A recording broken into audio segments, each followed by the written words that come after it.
Hi, and welcome to Diary of a Way Show podcast, episode 12, I think. And good morning. I'm going to say good morning.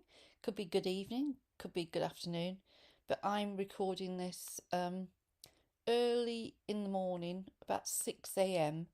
I tend to get up early nowadays, which is lovely. I try not to. I try to sort of align with um, the sort of normal light for this time of year. So I don't close my curtains or anything.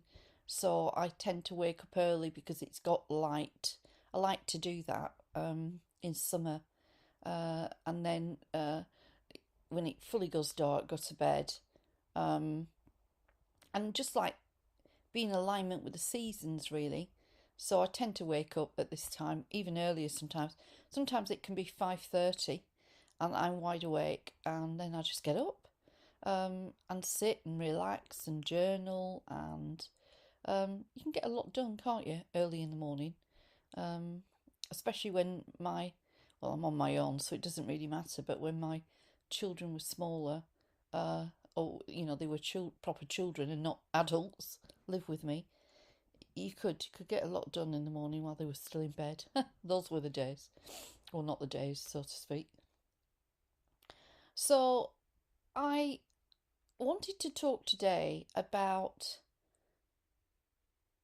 stretching yourself, stepping out your comfort zone, doing something you've never done before, just for the heck of it, just because you want to try something new, you want to see what you're capable of. Because it's so easy to stay stuck in one zone of your genius, and uh, not really not really test yourself on how good you really are, or how capable you really are. Um, an example of that, I suppose, was last year when I had to drive across Spain. Uh, I knew I had to go to Spain, and I was in my car. I had to get on a ferry. Uh, that was a bit nerve-wracking, to say the least, to be honest. Driving onto a ferry, but actually it wasn't too bad. It was better than I thought it would be. But the thought of it, because I'd never done it before, driven a car onto a ferry and parked it, uh, and there's all that nervous apprehension, isn't there, before you do that, of uh, what are they going to get you to do, Um, and then parking the car, that was fine. Getting to the other side, going through the border control, and then uh, having to make my way across Spain, uh, opposite side of the road, um, and try and work out where I was going to places, and uh, sometimes having to drive through Madrid, which was a big city. All a bit nerve wracking, really, and really tested my resolve. But I did it. I did it because I had to do it. I had no choice. For those that haven't listened to the earlier episodes, I was being warned that I would have been in danger staying where I was, and I wanted to get out of the country. I just wanted to go as far away as I could. I could have, suppose, got on a plane, and gone on but everything I owned was in that car, basically, and I just wanted to take all of my stuff and then just go. So yeah, I did this trip across Spain, which was an adventure in itself. Um, and that really showed me how resilient I am, really. It proved to me how resilient I was. And I was talking to someone the other day, and we got on to driving abroad, and I said to him that I drove in my car across Spain last year, and he was just like, he listened to me, and then he said, "Wow, you're better than you think. To be able to do that on your own, and go right across and sort yourself out and get yourself from one point." to another. And then I said, yeah, and I drove across the Pyrenees as well when I was going from Spain to France because I went to Lourdes on my way back last year before I got the ferry back from, I think, Santander to the UK. I was drawn to go to Lourdes, so I had to go to Lourdes and I drove across the mountains bit. Uh, and that was probably one of the most beautiful experiences I've ever had in my life, and I still remember it now. And driving across, and there's lots of goats and sheep, and the mists, and oh, it was just very surreal and very beautiful. And I don't think I'll ever forget that driving across there and coming into Lourdes, one of my favourite places on earth. Um, and just like driving into Lourdes was beautiful. Coming in over the hills and driving down, it just was um, gorgeous. So, yeah, and I was out my comfort zone. I was out my comfort zone, but I did it, and then I realised I could do it, and that nothing is impossible. Nothing is impossible. Our brain tells us, always tries to protect us, doesn't it? Always tries to tell us not to try something, or that's impossible, or you can't do that, it'd be too difficult or uncomfortable.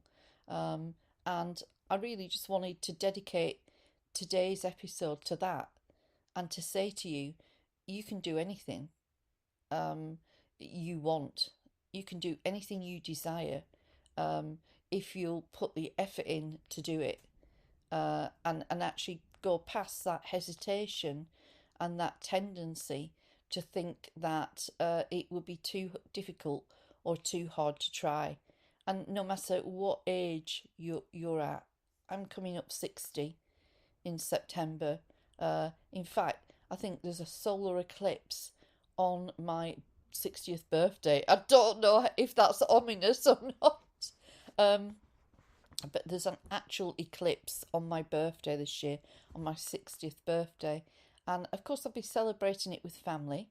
Uh, but I actually, hopefully, planning to go to Paris, take myself on the Eurostar for a few days afterwards, just as a treat, on my own again, not going with anyone, taking myself again to another country on my own, and having a wander around and enjoying the sights and just doing something for me, even though there won't be anybody with me, which makes it a little bit more uncomfortable, but it's still good and I'll enjoy it. And that's what life's about, isn't it? Trying new things, trying different things, and expanding your experience and your wisdom.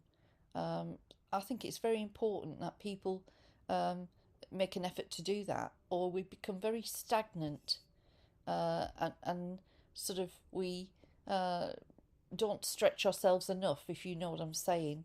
And I've always been up for an adventure. That's in my personality, um, and I've had to go through times where I've had to just rely on me. So I suppose I've got that resilience and tenacity that I will get something done, uh, come rain or shine, if it's what I have set out to do. When I set out to do something, I normally get into a mindset of it will happen, uh, and I just have to keep trying till I get it done. Not, I'm not talking about forcing something to happen. I'm just something like you're creating a book or a course uh, or a project that I want to sort out. I will be tenacious and carry on um, until I get it done. Um, 9 times out of 10, hopefully. So yeah, that is one thing about me that I can be proud of, is that I can put my mind to something and then complete it. And it's such a lovely feeling when you actually complete something that you had uh, an idea on. So this is a message really for someone out there right now that is thinking of doing something and you you keep hesitating or you keep holding back and you don't actually get it started. And that's the hardest part, is getting it started. Um, Believing yourself in enough to take the action that you need to take. And the universe, it works with you, not against you. It works with you. And when you make a statement and take some action, then the universe knows you mean business. It takes you seriously, and then it does the work to complete that project with you. It will always match you and meet you in the middle.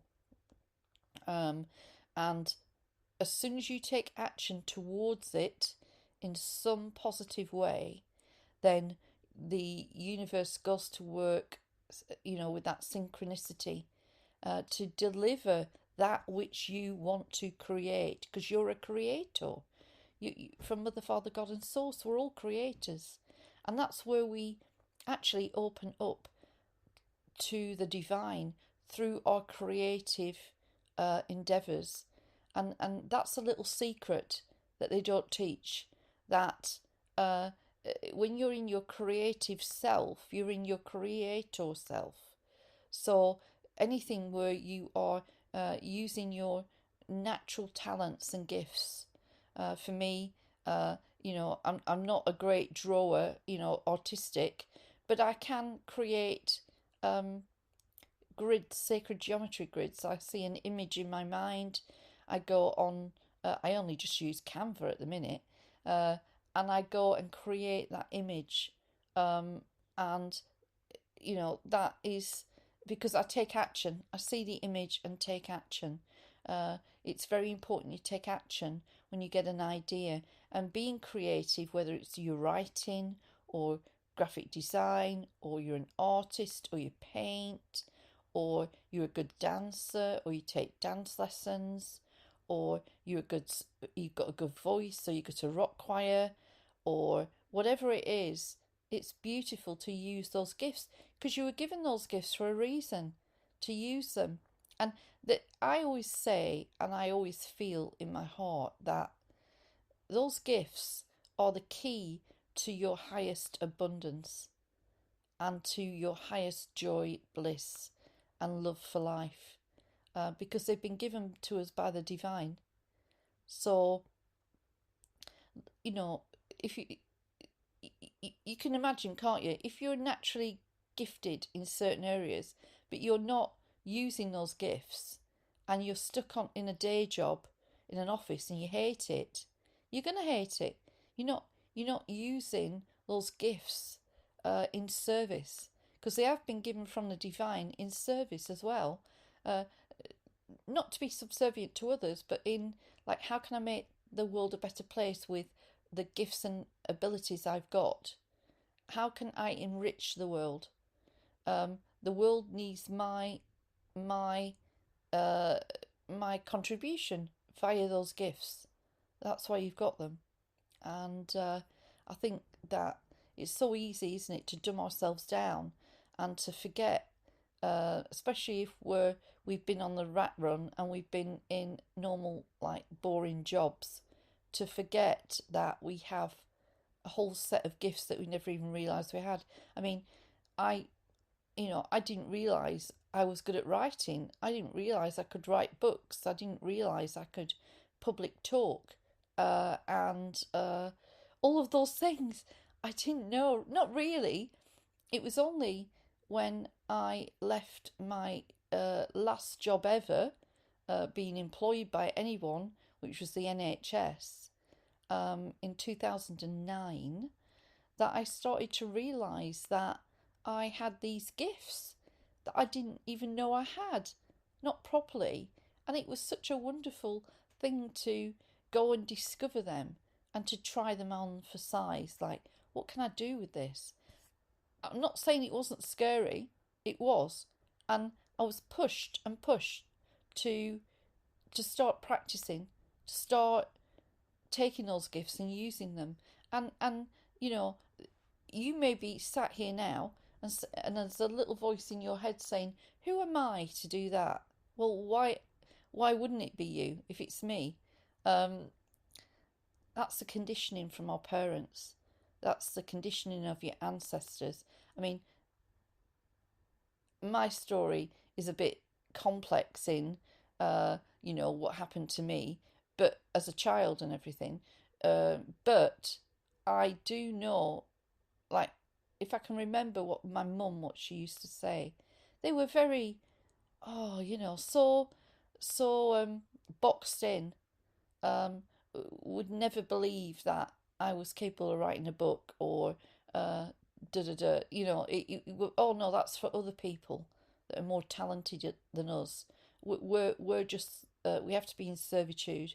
We have to be quiet. We have to be in the background and do as we're told and have the normal jobs. It was that sort of energy very much from both sides of the family, really. From what I can remember, which is not a lot nowadays, to be honest with, knowing that some of these memories are false or have been false in the past.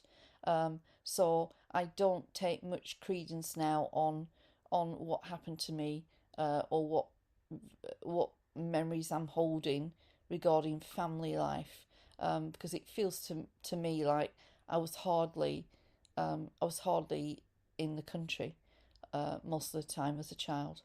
Um, so I didn't really have a tradition. Well, I had no traditional upbringing at all. Uh, it would have been the most unconventional upbringing, really. Even though the cover story it was a conventional upbringing, it wasn't at all. But yeah, I don't know. I just woke up with that feeling to talk about that because I always get this when someone needs to hear this. Someone's listening to me now who wants to start a project or wants to get writing or to really get into more of what they're being guided to do. And they are fighting it right now. Don't fight it, surrender to it. Surrender to it and do it. It's the most amazing thing in the world to have an idea and then make it happen. Oh my goodness, it's amazing. So do it, please do it. And if you don't know how to do it, ask for guidance and you will be given all that you need to make that happen. I know you will, I promise. You will. But just do it. You've got to do it.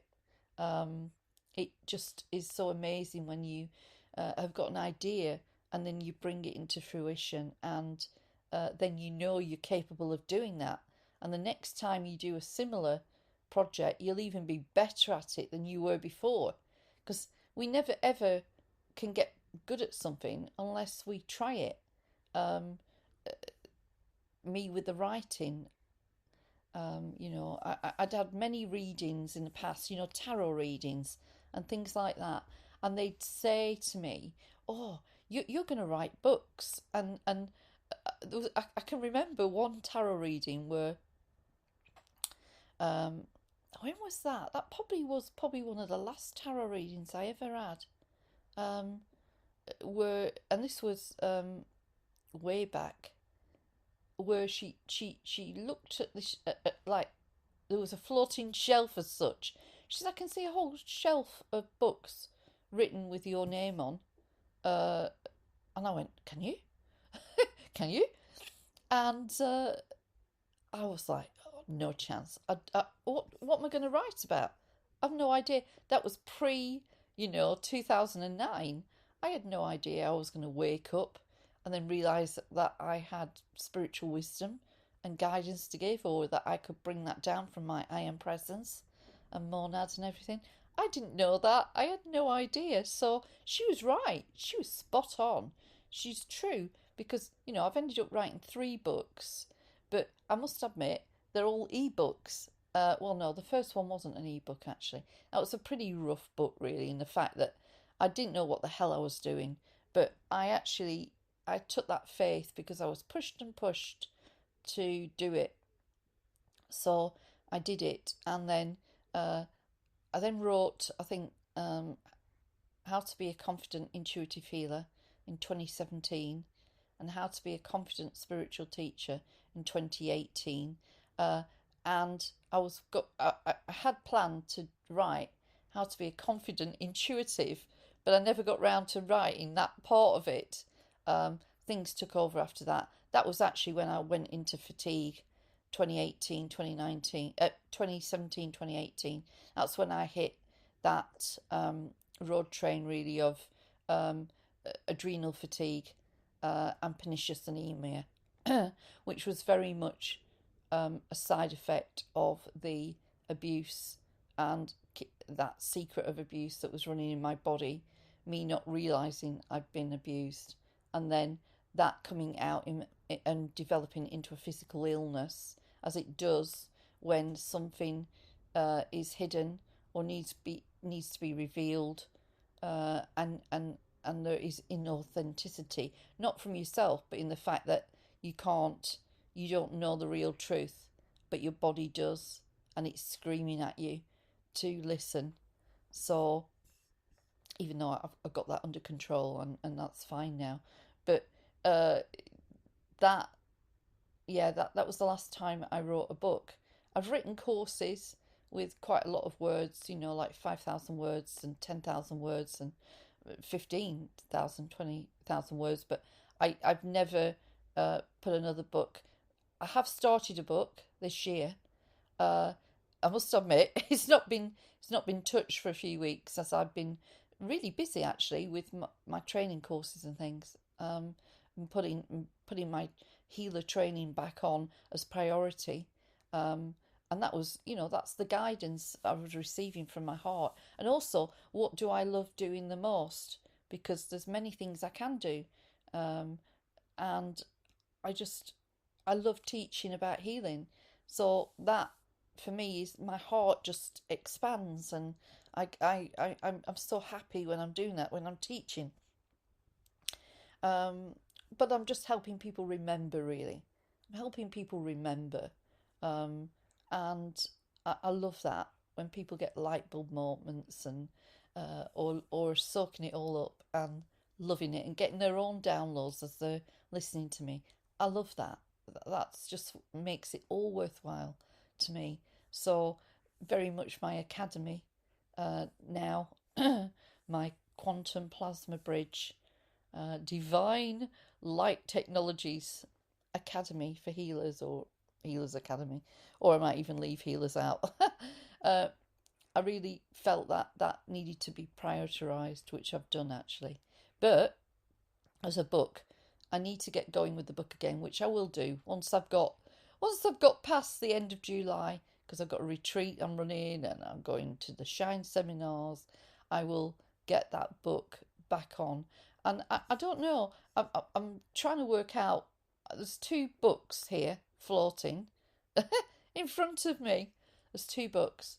There's my story, totally, of what has happened so far. I've got that, and I've got a book about false light, and about the true teachings of ascension and the mechanics of ascension, but not in that way, but in an easy read. But I don't know. I think my story, that book might be better being written first for me. So I'm just thinking, contemplating which one it's going to be. It's so exciting now that I have a choice of what I can do. So I've just really got to work out which one I prefer, I think, really. So just a message really out there for, who you are, and you're fighting something, or you're not prioritizing it. Let's put it that way. It gets being put on the back burner all the time, and that's procrastination. Where you want to start something, but you keep putting it off. It's like if you have to write a letter that's not very nice, so you have to tell someone something that you don't want to tell them. You tend to put it off, don't you? Like, I'll do that tomorrow, and then I'll do it I'll do it the next day, and you just keep putting it off until a week's gone by and you haven't done it. That's human nature, isn't it? Always human nature, but it's really important to prioritize that, especially if it's something that you want to do, but you've got the anxiety about, will it work? Well, if it's heart led and divinely guided, you'll never know what's going to happen until you do it, and that would mean it would be successful because it's been given to you by your I am presence. It's been given by the divine, and the divine wants it to come into creation. That's how I always look at it, that I am I'm a channel and conduit for the divine, and that all of the divine gifts I've got come from source. Therefore, they are mine, but they're sources as well. So I have to deliver them. That's part of the deal. That's part of the deal. I have to deliver them for source, for Mother, Father, God, source. God, if you just want to call, I say Mother, Father, God because God, to me, the creator, the energy that made us and created us and birthed us and thought us up as such, is male and female, 50% male, 50% female. And so it's Mother, Father, God, I say. And that, I want to show them what I can do. I want to show them that I want to be that conduit for them. I want them to be able to work through me for the greater good. And that's a wonderful way of looking at it with any spiritual gifts or abilities, or any idea you've got that is really important to you in your heart, to know that it's God's plan too. Therefore, it needs to be enacted. It needs to be materialized and delivered in this realm. That's how I always see it, and that I'm helping to deliver that, which Mother, Father, God wants to be delivered here. So that's something that like drives me forwards and keeps me going when sometimes I come against difficult times, or times where what I'm trying to deliver is not quite going the way I would want it to. I sort of think to myself, well, come on, you're a conduit, let's do it, let's deliver it. And asking for assistance. There's nothing wrong with that. Asking for assistance. Can you send me the right people? Can you send me the right publisher? Can you send me the right title for the book? Everything that you need to deliver that. There's nothing wrong in asking for assistance to get it done. That's the beauty of working in alignment and in partnership with the divine. The divine does its bit if you'll do your bit. And it's a beautiful partnership. So I just wanted to give that message to someone out there, or all of you that are thinking of stepping out and really doing more. Do it. We need you. We need you with your talent.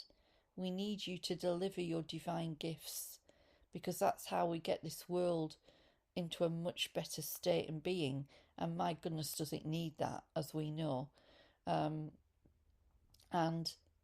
it's really important that we all do our own bit and we all do in different ways, I know, but I just wanted to talk about that because the frequencies and the energies are very intense, and it can be extremely sort of unsettling and disturbing when we look around and we see things crumbling, or things are getting much tighter, and we know what the agenda is, and we can see it being rolled out right in front of us. That can be quite, nerve-wracking. But hey, we're fine. We're fine. We are, we're the way showers. We're the ones shining our light. We're the ones standing in our truth and authenticity, using our voices, being beacons of light for others, knowing that everything's going to be okay. That if you are led by your heart, you are awake, you are being guided by your heart and the divine, then there is nothing to worry about. There is nothing. You will find your way. You will find, the answers will come, the guidance will come on if things get worse. You'll know what to do. You'll know where to be. You'll know who to spend time with and the people that you need to be around. You will just know, because the divine will guide you and lead you to be in the right place at the right time, or to be in a safe place. So I don't worry about that at all. I know that if things get tighter here, that's okay, because I'll be in the right place wherever I am, and I will listen for the guidance and be in the right space. And you've got to sort of have faith in that and know that if you are following your guidance, you taking action and doing what you feel is right, then nothing can go wrong. Nothing can derail you. We're safe. We're fine.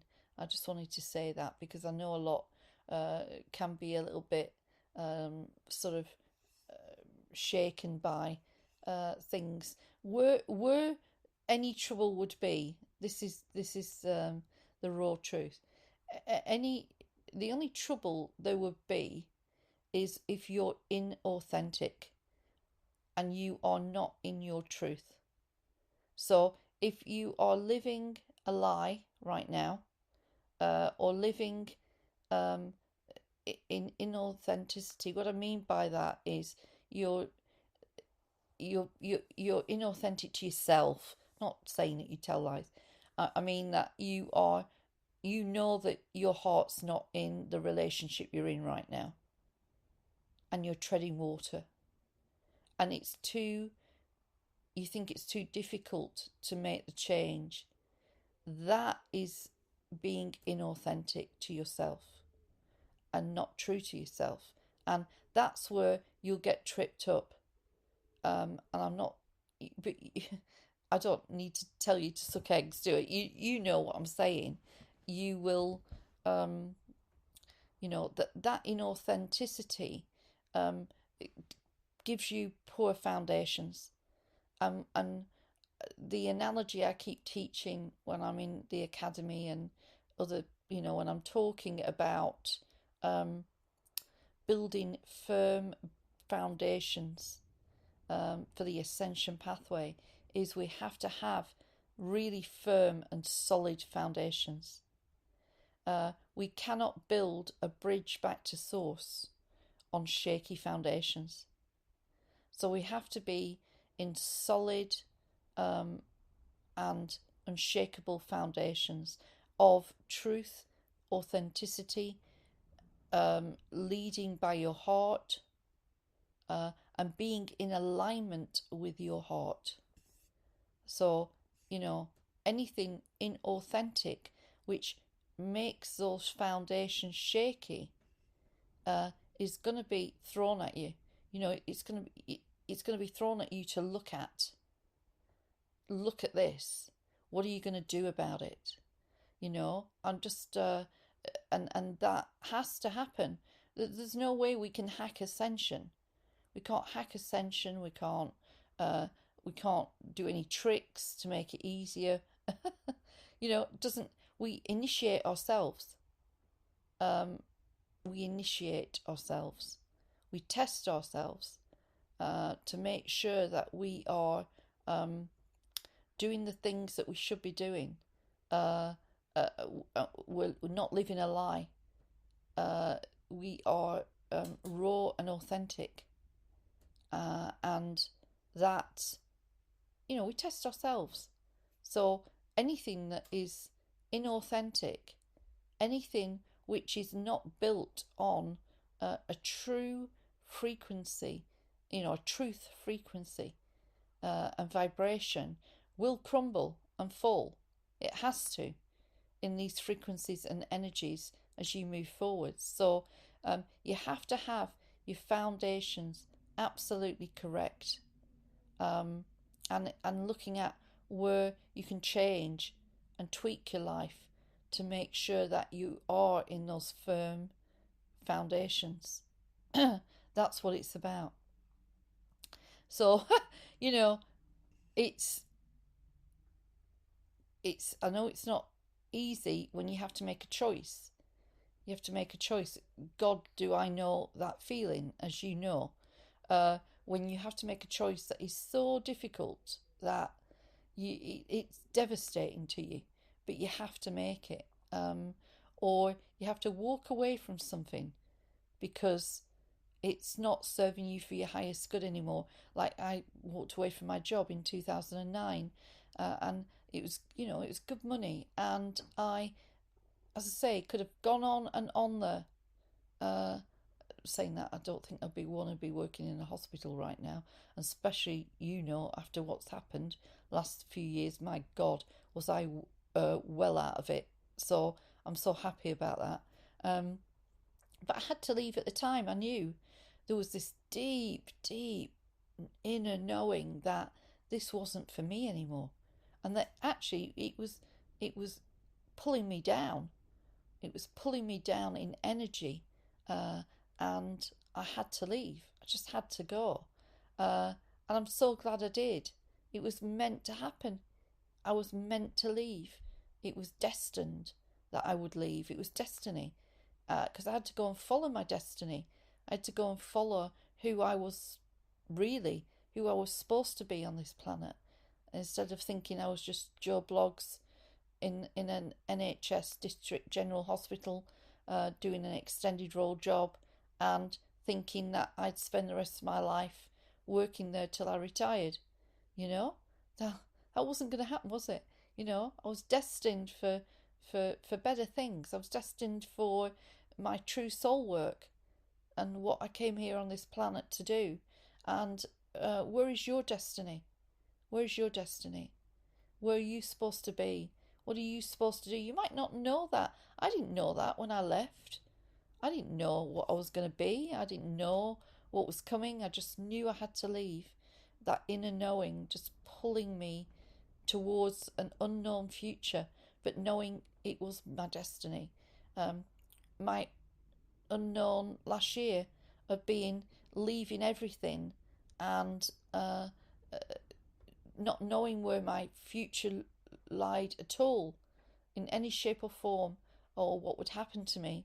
Just knowing I had to do this. There was no choice in the fact that it had to happen. It was meant to happen. And actually, afterwards, getting a lovely message from someone who I trust, saying to me that actually you you just you had to leave your fated life, uh, and you were going for your destined life, the life that you came to live properly, the life that you had planned for yourself, uh, on a soul level, your destiny. You went to get your destiny and to go and find it. And I think that's a beautiful sort of um, thing now to think, yeah, I did. I had to walk away to find my destiny, and to create my destiny, which I'm doing now. Um, so sometimes things are very difficult and are harder before they get better. But I can say and vouch that I am the happiest I've been in a long time now, and I am living by myself, but loving having no boss or to answer to anybody. I'm just like, I can do what I want when I want. I can create as much as I want. Uh, I am building up with my training. It's getting busier. Um, I'm getting better abundant wise. Uh, I'm not out the woods yet, but I am um, better than I was a few months ago. Uh, and I can support myself, and that is a great thing.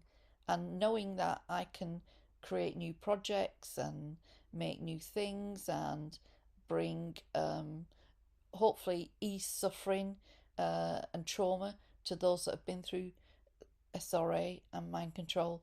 I can bring those protocols, train other healers how to bring those protocols, uh, and to help ease the suffering of those that don't need to suffer like that. I think that's probably one of the uh, driving forces for me going forwards is that knowing that hopefully I can bring the healing of this to a whole new level. That's what I want. That's, I feel, my legacy. So hopefully in the next few years I can build up a training reputation and a force to be reckoned with of bringing people through training that then can go and and and take that out into the world, where we can speed up the and accelerate the time of healing for someone that's been through mind control and SRA, uh, instead of them having to go through years of trying to heal it and having trouble. I mean, I know I've just gone slightly off subject, but it's interesting that in my experience of trying to heal this 5 years ago, 4 years ago, when I was going through that stage, um, it was sort of like unbelievable what these people were going through. That, or they were going into groups together, like of 20 of them meeting up, and then listening to another person, like showing them how to counsel someone who had been under SRA and mind control, and then all of them having to listen in great detail to what that person had been through during a ritual. That's a no-no. That's absolutely not necessary. And I'm telling you, I was gobsmacked. I experienced this personally in listening. I went to 2 groups over 8 weeks, and I was horrified and shocked, and like, why? There's, say for example, there's 15 people that have been through it sat there, and 5 people that haven't been through it but want to help victims of it, survivors of SRA. And they all have to listen to someone going in great detail about a ritual they went through where animals are tortured and they're tortured. And I'm going, really? Like, is this absolutely necessary? No, it isn't. Not one bit. In fact, you're re-looshing the energy.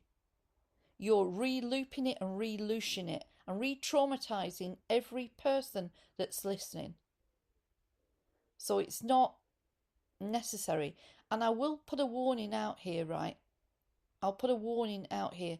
If you're a one who researches all of this SRA and mind control, and you keep going into videos of where people talk about being tortured in great detail, I've never ever done that, and I never will. You are traumatizing yourself, and you're taking yourself down a very deep rabbit hole, and I would not recommend it in any way. And I am a survivor of it, but I would not recommend it. No one needs to listen in great detail over and over again what someone went through. You can imagine, your imagination is enough to know how bad it can be, right? And you might have looked it up once, and that's fine, because you get a flavour of exactly what they mean by that. But, you know, you don't need to keep reliving it, uh, or re-looping it. And that's exactly what it does. And that's what they've been doing. So, and that is old fashioned, and that is not of new earth. And we don't need to do it that way. Um, and also, it just counseling, talking over something over and over again does not heal it. It's good to talk about things, and it is cathartic, but those traditional methods, I went for counselling, and I'm sorry to any counsellors that are listening, or whatever, but it didn't do me any good. In fact, I found it very, I don't know, the way they asked questions, it felt very like they were putting me on the back foot, like I was in trouble. It was my fault. Uh, Blah blah blah blah blah. Even though I know it's self-reflection and looking at your weaknesses and vulnerabilities, blah blah blah. But I don't think it does any good for anybody who's a survivor of trauma or abuse of any kind. That is not the way we should be dealt with. Um, and uh, it needs to be speeded up and accelerated on how we heal these things. And and of course, I've got the methods to um, accelerate the healing of the brain in a very powerful way, which helps enormously.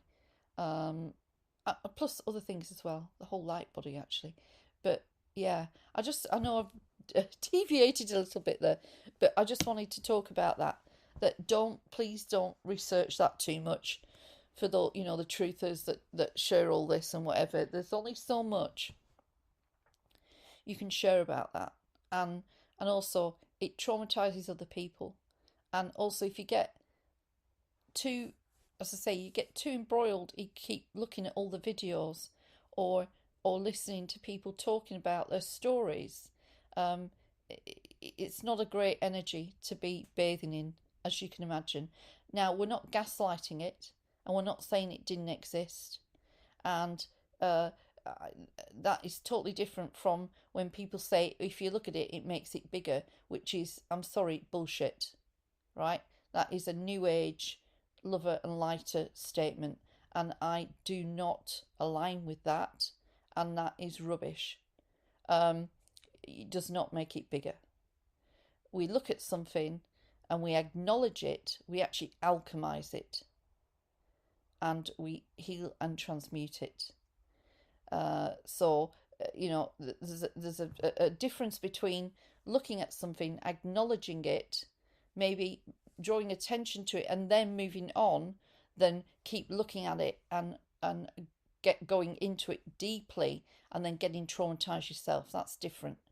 We're talking about healing and transmuting it, alchemizing it, acknowledging it, and bringing it out of the shadows and behind the locked doors and in the caves and the family incest cycles and all of that, and we bring it out into the open for it to be alchemized. So I think I'll probably, finish up on that.